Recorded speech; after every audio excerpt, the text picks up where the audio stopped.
So now we go to the file explorer, and then here inside the assignment, this is just for the front end. Okay, assignment for app is only for the front end. Okay, for Ma'am, the we back end. cannot see the screen. Oh, sorry, my bad. Yeah. Thought I shared the screen. Sorry. Yeah, now you can see. Yeah.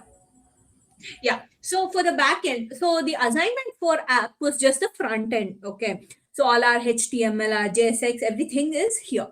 So for our back end, what we need to do is we need to create a new folder under assignment folder. Okay. Now we say backend.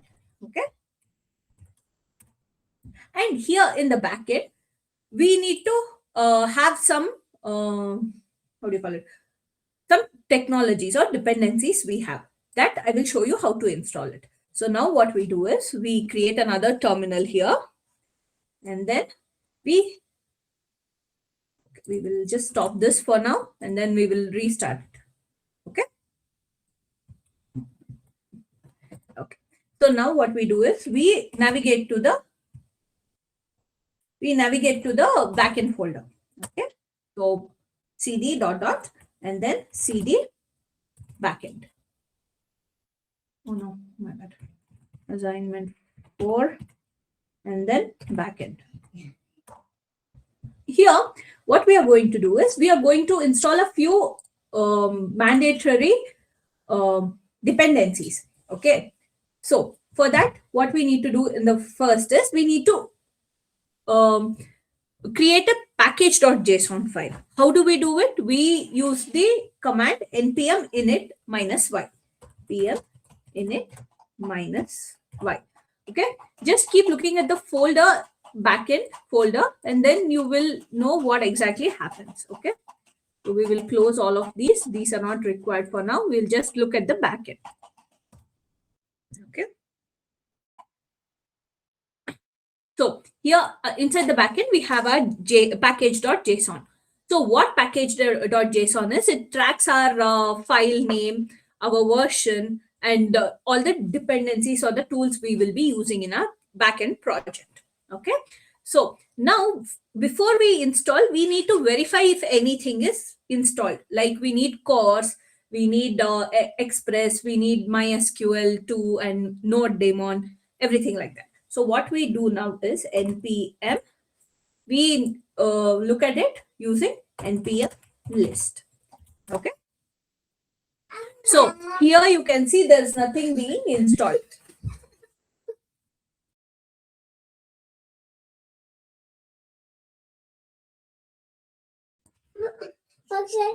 Okay. So now what we do is we install it using the npm install CORS, npm install CORS, Express, MySQL to Node daemon. Okay.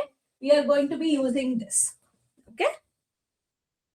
So here we paste it and we will install it. I will express what exactly each of this does.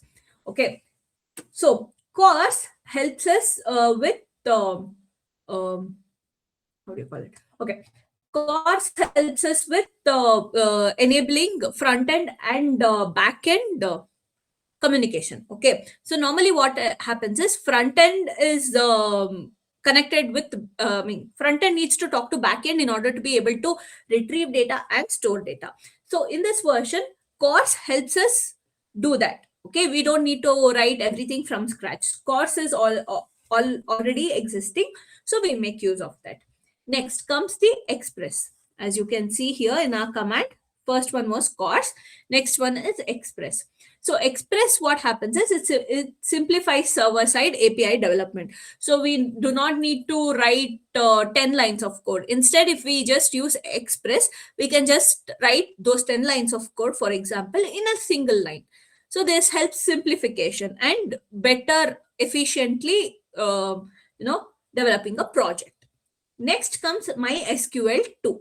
So this connects Node.js to our SQL server, okay, our workbench. Then comes NodeMon. So what happened is previously we saw that we were able to see the changes automatically once we saved, right? Without having to reload again and again or stop the server and restart the server. So Nodemon does the same thing for the backend. Okay. So now we have installed all of these. Okay. So at any point, if you have questions, let me know. So now we again run npm list and verify if all these things are installed. As you can see, we have installed the course, Express, MySQL2, and Nodemon. Okay. So now you can also see in package.json that we have the following. Okay. Here you can see in the dependencies course, Express, MySQL2, and Nodemon. So this helps us understand which version we are currently using, and if anything needs upgrading or downgrading depending on the project. Okay. So now we did that, and then now what we do is here in package.json, in the scripts, we have to add a piece of code called start. Okay. Start, and it will be like nodemon server.js. So our backend, whatever connections or the code we need to write, we write it in a file called server.js. Okay. So now what we do is we create in the backend folder, we create a file called server.js. Okay. Here, what we do is we import our Express instance, we import MySQL2 as well as course. Okay. So what we will do is we will copy the code here and paste it here. Okay. So now we have created the instance of we have imported Express, MySQL2, and course. Okay. In order to be able to use this, we will have to assign it to a variable, call an instance. Okay, like a function. So now what we do is we will say const app is equal to Express. Okay. As you remember, Express enables simplification of server side coding. Okay. So that's what we are going to do. Okay. So now we have the instance of Express. Now we need to assign a port number. Okay. Normally the port number which we saw previously, normally it is the default port number. So sometimes what can happen is the both the server and the front end can run, both the backend and the front end servers can run in the same port. So in order to avoid that confusion, we assign a port number ourselves. Okay. Normally what they give is 8080 for the backend servers. Now we will just say 3001. Okay. And then save it. Okay. So now we did this. So as I told you, we should also be using something called course, right, for enabling backend server and front end server communication. So we make use of that using Express. So app dot use. Okay. And then we say course. Okay. So we are calling the course inside using Express. Okay. So see, register the course middleware. Without this, the API might not work in Postman, but server. Okay, just a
Ma'am?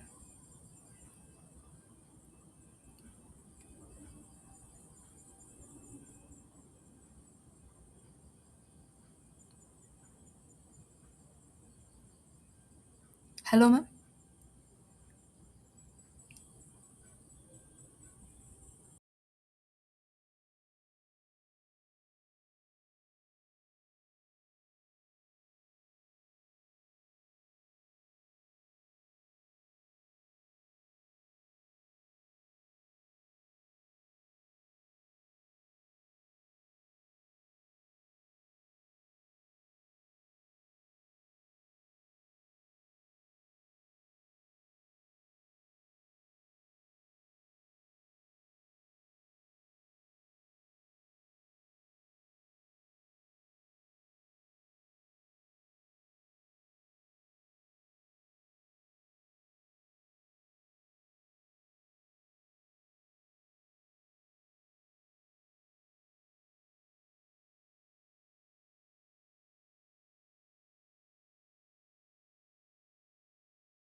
Sorry, Dhyan. Sorry, Gayatri. I had to hand over my son to my husband. So, okay. So let's continue. Okay. So, as I told you, we will be using CORS for communication between the front end server and the back end server for the seamless communication. So, we will be using CORS through Express, okay, through an instance of Express. It is more like calling a class and then using the class function, okay, something like that. And then, so now we used CORS, okay. So, after using CORS, our whatever data that travels between the front end and the back end, it should be enabled to read the JSON file, correct? So all our data will normally be in JSON. So that's what we are going to do. So we are going to say app.use, and we are going to say it will be uh, okay. This will allow the server to read JSON from the request, okay, whether it be from the front end, okay. So once we do this, we also have to okay. So we access the data, this data, whatever we are getting, we access it through require dot body. Okay. So not require, it is request dot body. Okay. So normally what happens is we have in URL, we have header and a body. So all our data comes through the body, not the header. Correct. So that's what we will be doing in the next step. So request dot body, without this express.json code, require.body would be undefined, okay. Even though there is some data, it will not be able to read, our application will not be able to read it. So in order to be able to read it, we use the express.json, okay.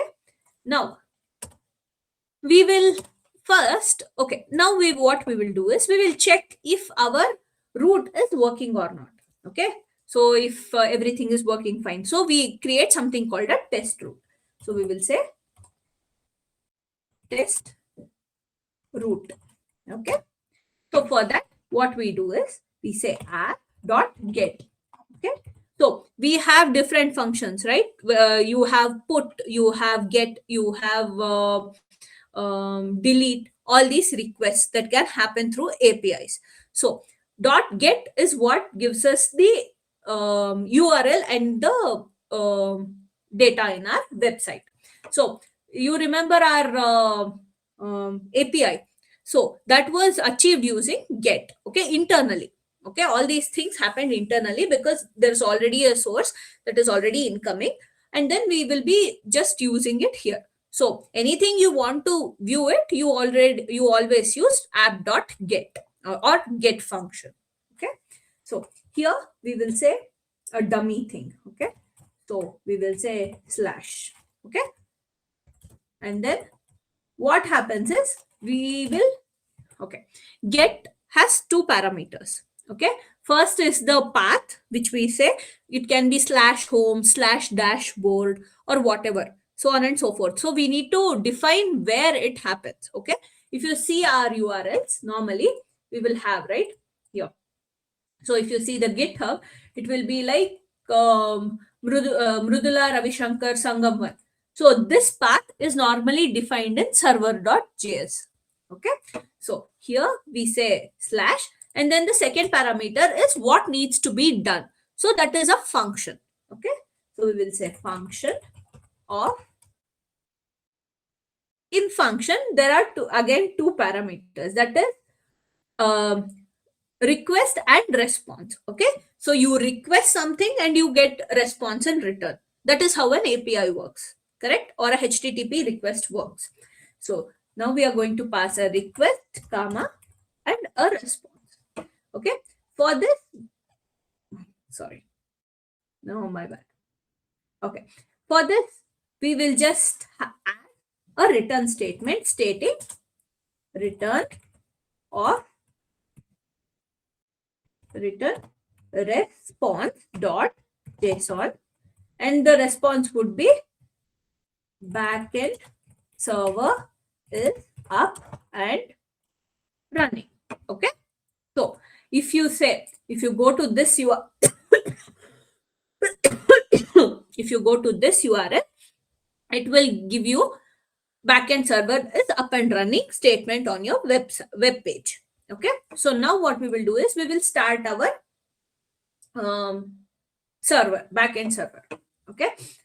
Do you know how we start our backend server? It is very similar to how we start our front-end server. We will just say npm start. Okay. Oh, wait. Import express from. Okay. So there is an issue here, correct? So what it says is here, import express from express, cannot use import outside a module. So what happened here in package.json, we are using common.js. We should be using es, wait, we should be using module. Okay. And then we will save, and then we will go back and we will see. Okay. As you can see, we have our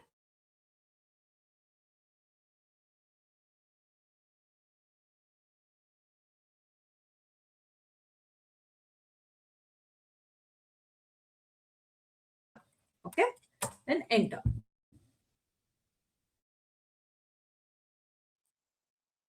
Give me a moment. What happened?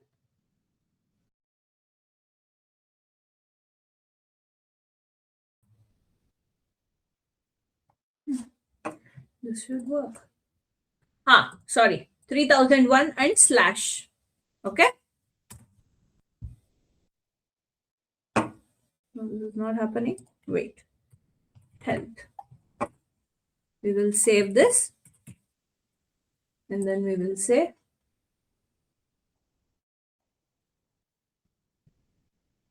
nodemon server.js backend at 1 restarting. So let me just try it again. Localhost 3001.galth.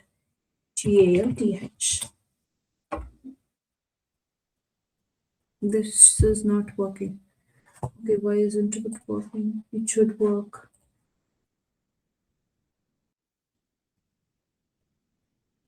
Ah, see, what we did was we did the get, but we did not put a listen. So, what happens is to open up the port, you have to put a listen statement. Okay, so now we have to put a listen statement. So, here we say app dot listen. So, what this does is it will keep listening. Okay, it will open up the port. Okay, the port is right now closed. As you can see, this site cannot be reached. Localhost refused to connect because the port is closed. So in order to open up the port, we use app.listen in this case, or the listen statement, okay, function. Okay, here what we do is app.listen, and we are going to have our port. So we already declared the port here, correct? So now what we will be doing is we will send port. So we are saying, hey, listen or open up this port, that is 3001, and then there will be a function, and we will just say console.log server is running on port. Okay, so here you can see the server is running on port 3001. So let's go back here and check. We will reload. See, here now you can see. So you understood why we did not get previous to adding listen statement. Yeah. Yeah, right. So we are opening up the port. So until now it was closed. Now we opened the port by adding the listen statement. Okay. Yes, sir. So now, so I mean, you could also just leave this blank. Okay, it is not a necessity. You have to add something. We are just adding so that we can also see if it is working or not in within our terminal. Okay, nothing else. If you go here, Ma- yeah, yeah. Tell me. in line number 17, server is running on port. Yeah, That's not in double quote, right? It's something else. yeah. This is called interpolation. Okay, Yeah. so Why we? okay, so now what we are doing is we are not only displaying the text, we are also displaying the value. We also need to display the value of the port, correct? Here, the port Oh is yeah. and one. So it can change. So if you change it to say 8080, you can't keep changing it everywhere, correct? Yes. Instead of changing it everywhere, hard coding it, we have just used something called interpolation that is in JavaScript. Okay, so if you use this, if you use this particular how do you call it, tick, it is called a tick. Okay, so if you use Yeah. the tick and then use ampersand and within the flower brackets, if you put the variable this one, it will come out to say, for example, now we have used this, right? So let us say const abc is equal to my name is abc. Okay, so let us say this is our statement and we want to display it here. So now what we do is, since we already have the interpolation here, we just say plus dollar, and within this we will have the variable abc, and then we will save it. See, here you can see, right? Server is running on port 8080 and my name is ABC. Both are getting displayed. This particular thing of combining the value, the variable value, as well as the string is called interpolation. Okay. Yeah. Yes. Yeah. Yes.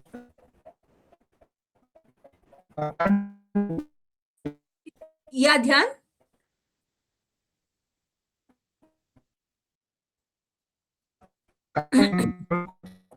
Um, Dhyan, you are breaking up. I'm unable to hear you properly.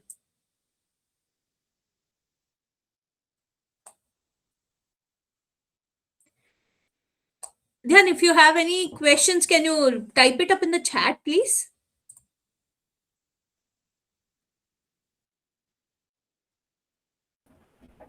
We can continue.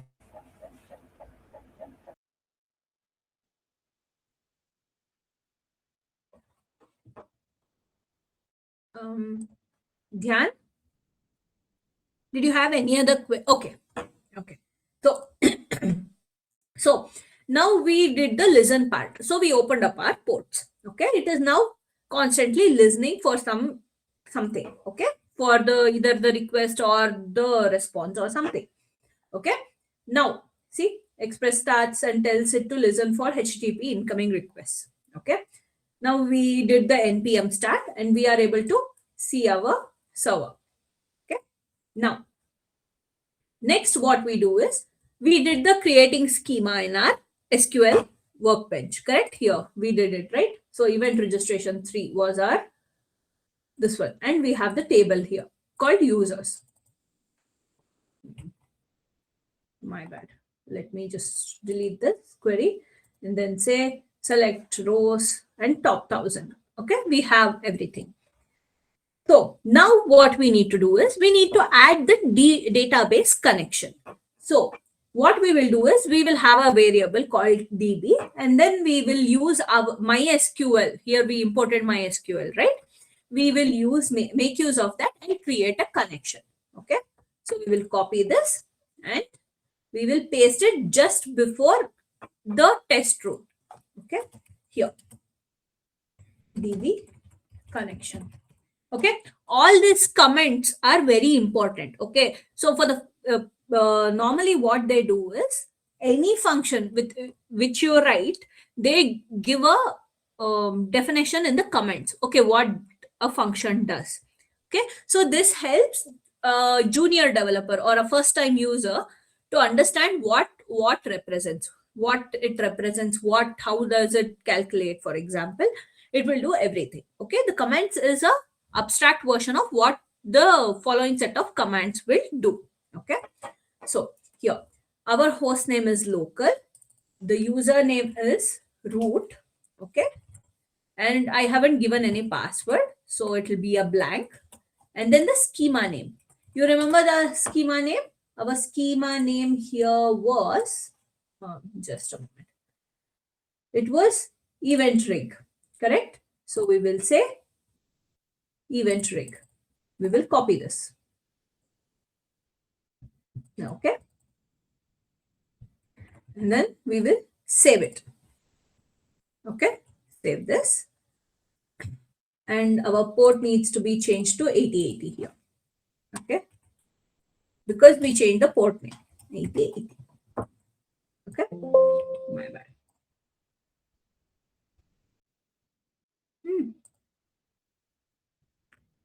8080. We have it up and running. Okay, now what we need to do, we have this. Okay, so we need to be able to post something and get something from the database. Correct? So what we are going to do is we are going to get a list of things. Okay, so for example, say I do not want anything, I just want the list of all the participants that have registered. So what I do is I will just go here, copy this, and then paste it here. Okay, now what it does is if you go to this, okay, localhost 8080 slash list instead of slash health, if we say slash list, we will do it after the test route. Okay, just so that we can be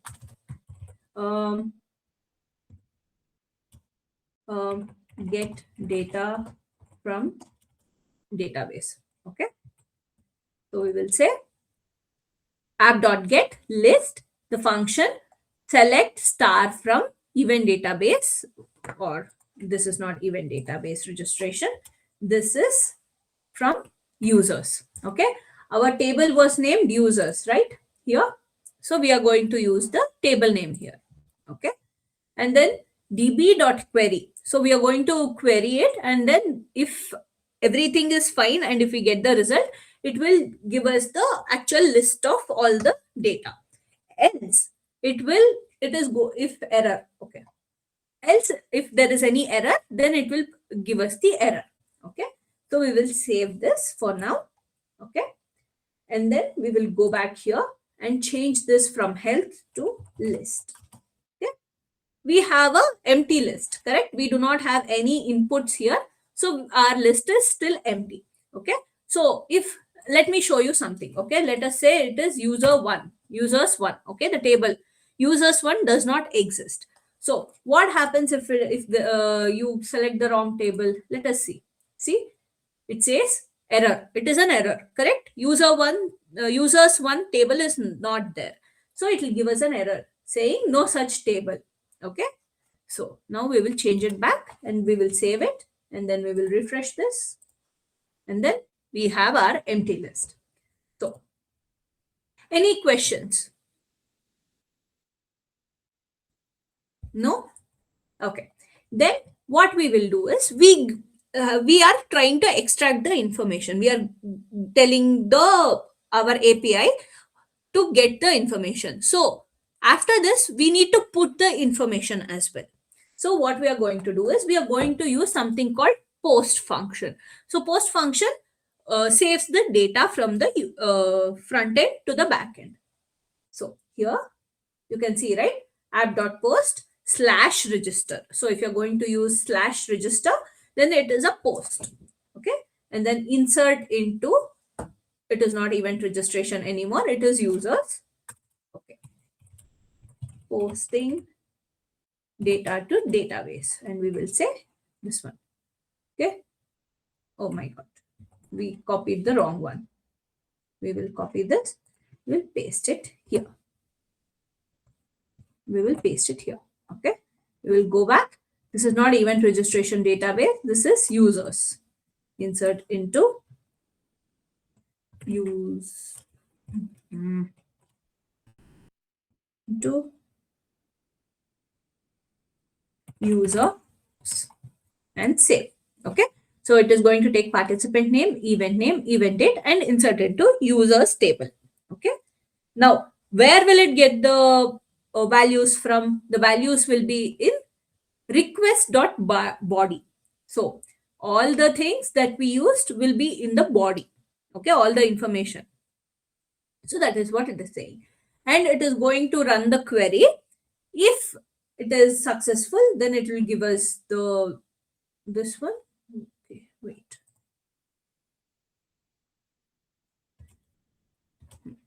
Okay. If there is an error like previously, it is going to give us an error. If the registration is successful, it is going to give us a registration successful. Okay. So now we did the server.js part. So we did the connection, we did the post, we did the get, we are set. Now what we need to do is we need to build an API, correct, from the front end to the server.js. So for that, we have another API, another file that needs to be created in the front end. So we will go back to our readme2.md. Here it says creating the register API. So our root was / register, right? So for this, we need to create an API. So now what we do is we will save this. We will close the server.js, package.js, JSON file, and then go back to assignment 4. Okay. Here under SRC, always remember all our logic, everything that will always be under SRC. Okay. Here we are going to create a folder called API. And then within this, we are going to create a JS function called registration.js. Okay. So this is just a file name. Okay. So there'll be multiple APIs. Okay. There'll be registration API, there'll be login API, there'll be extract API, so on and so forth. Okay. For all those things, we will create different APIs because each of these will be different. So if you want to delete an event, then we use delete.js or delete registration.js. So that will have delete function usage. Then registration will have post, so on and so forth. Okay. Here, as you know, we will export the function. So, okay, we will rename this to register participant. Okay. Participant.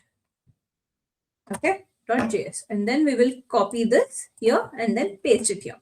Okay, I will just simply explain what it does. Okay, so here what we are trying to do is we are going to have the API, and it is called register participant. It is also a function. And then we are giving the form data. You remember we had form data, correct? In our previous session, we did the front end with form data, one variable, which has all the input fields from the user. And then we are going to await fetch API, this one. So localhost. So we are trying to get the registration here. Okay. So what we are going to say is go to localhost port 8080 and slash register. So what it will do is, it will go to server.js. Where is it? Yeah, it will go to server.js, and then it will go to this particular page. Okay. Now what it will do is it will post. Okay. It will save the data. It is going to save it. Okay. So we are going to go to this link, and then we are going to post something. So post means we are giving it the data to save it. And then the type would be application JSON. Okay. Then what we are going to do is we are going to convert it into strings. Okay. Here you can see, right? Stringify. So it will convert everything into a JavaScript value into a JSON, or the JavaScript object notation string. Okay. And then we will await for the response. So either it will be a success or an error. Here you can see, right? The response would be either an error or registration successful. Okay. So we will come back here and we will wait for that response. As you already know, whenever we are going to use API, it takes a little bit time for it to respond back. So we will be using await in both the instances. Here await fetch, await response.json, both. Okay. If response.okay, if it is not okay, so exclamation means it is not okay, correct? So exclamation means it will turn true to false, false to true. So if it is not okay, throw new error, fail to register participant, else return the data. Okay. And always remember, all the API calls, all these fetch and everything should always be within try catch block. That is because there might be exceptions, runtime exceptions. So for example, you might say, okay, you cannot divide something by a negative number, that you can anticipate. By chance, if you give a huge number and say you will get it at the final stage, it will be like 1 divided by 0. 1 divided by 0, it is infinity, correct? That is an exception, runtime exception. So in order to be able to handle some runtime exceptions, we will use the try catch method, try catch block. Okay. Now we did this. Okay. But we did all of this, but now we also need to do something else. Okay. Now what we need to do is we need to call this register participant function from our page1.jsx. So that's where our form data is, right? So once you click on handle submit or the submit button, you need to make a call to register participant function. So now what we will do is we will say, we will also use set success and error methods. Okay. We will copy this and then we will paste it here. Okay. Just before handle submit function. Okay, then we will say. Okay, so success message and then error message. Okay, your registration might be successful or it might give you an error. So we need to handle both the cases. Okay, so now what we do is, okay, why is this? Is declared and never used. Okay, we will use them. Okay, so now we will copy this and we will say. So where do we have to display the success and the error message? It should be after the form tag, correct? In our, okay, let me just do this. Okay.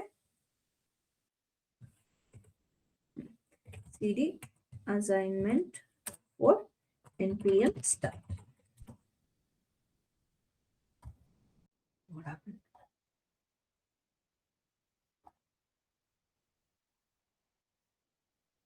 Oh, just a moment.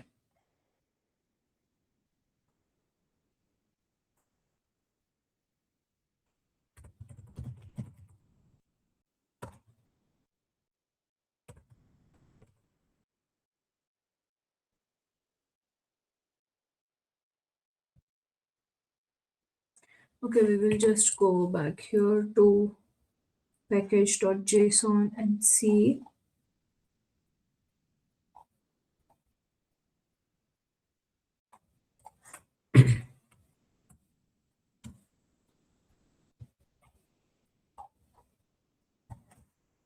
Okay, give me a moment.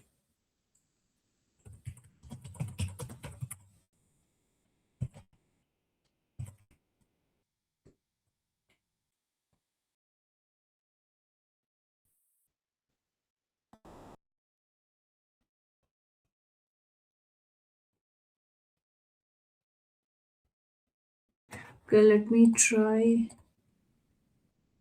npm run dev.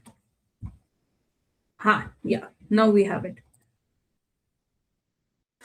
Okay, now we have it here. Okay. Yeah. So we have it